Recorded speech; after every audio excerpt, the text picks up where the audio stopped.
meditative practices involve the control of attention.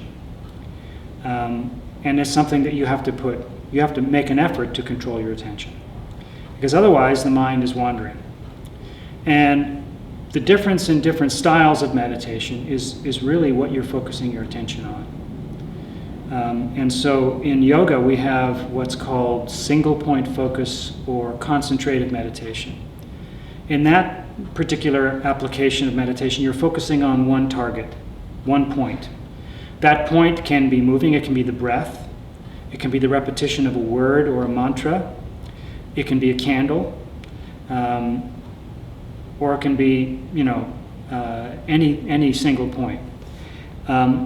Another form of meditation called mindfulness or Vipassana meditation. In that you're also focusing your attention, but what you're focusing on is the flow of sensation or even the flow of thought. And so it's a moving target in a sense, but nevertheless it's a target. In both forms of meditation, when you focus your attention, mind wandering ceases.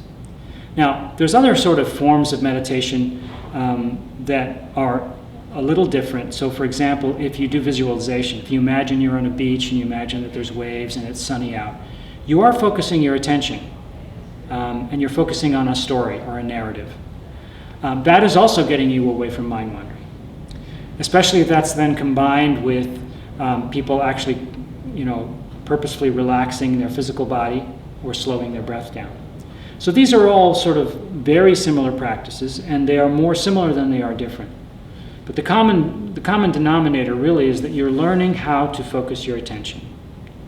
And that is a skill that increases and develops over time. There's two forms of meditation, and the one we're talking about is what we call formal meditation. That's when you sit down on your yoga mat or in your chair, and you say, for the next 20 minutes, I'm closing the door, I'm shutting the phone off, I'm going to do my meditation practice for the next 20 minutes. That's formal meditation.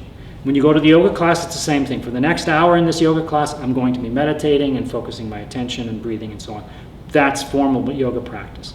There's also informal meditation. Okay? You can do this kind of focus, mindfulness, during the day. As you're walking down the street, instead of allowing your mind to wander the future and the past, you are staying in the moment, you're staying in the present. You're watching what's going on, you're experiencing the world around you.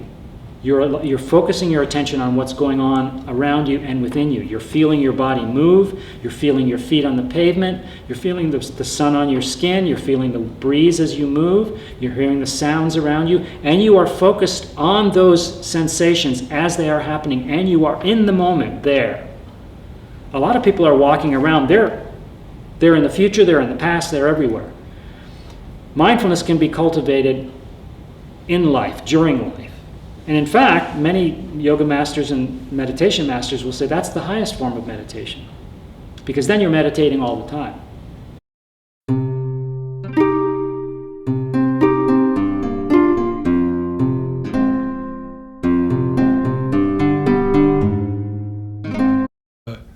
We have four kinds of approaches to that. One approach is to have a meditation space that we call a meditation space.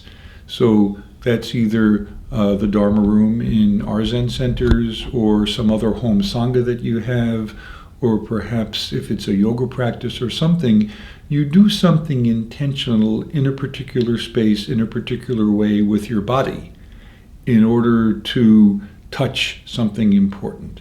So that's body practice. And that's important to have that kind of discipline. However, when you stand up from your meditation space, your activities change, so your metabolism changes, and then your feeling changes. And for many people, it feels like I've lost something and I can't get it back except by doing that thing over again. That's not untrue, right? Cultivating a particular discipline leaves you with a particular kind of feeling. However, there's an aspect to that that's like this.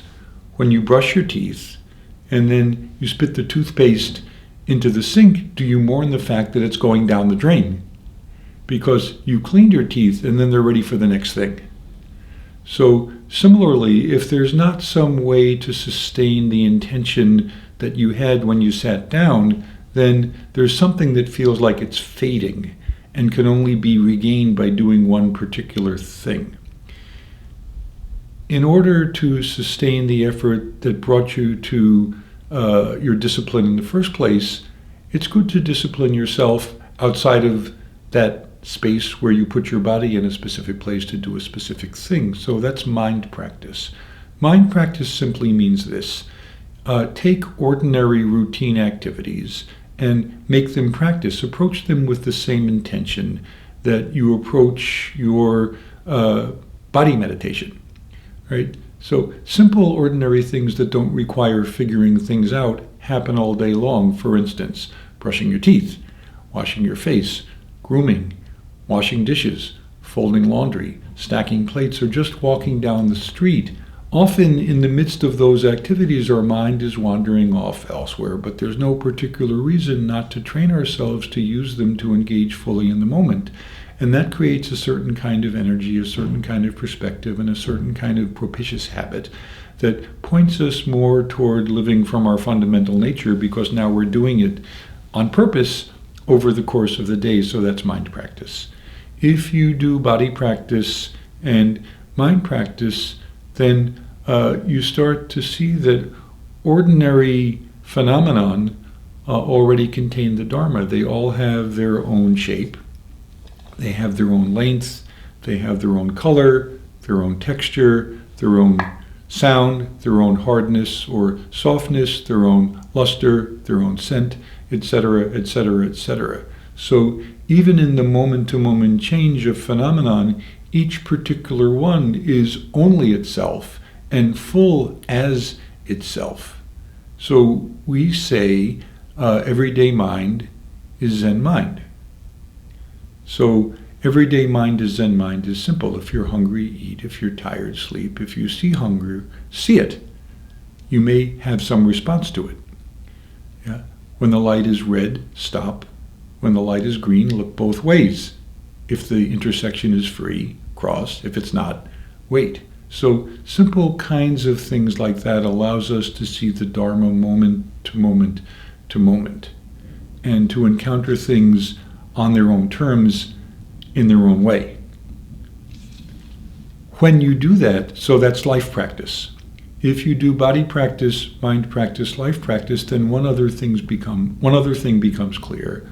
All sentient beings are our teachers. When you see all sentient beings as your teacher, then that automatically puts you into the mind frame of a student.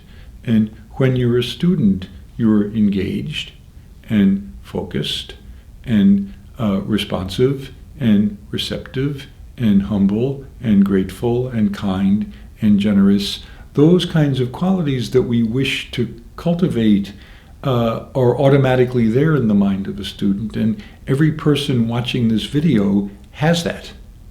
It's not something that somebody else gives you, it's something that's inherent in your own nature, and certainly other people can help you see it.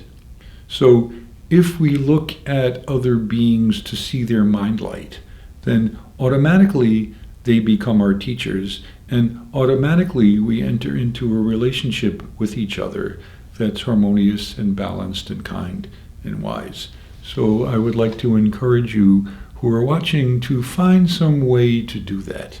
If you have some interest in what this particular approach to Zen offers, please, the door is open. If you don't have an interest in that, there may be something else that feels like a home to you, so please use that home and find it.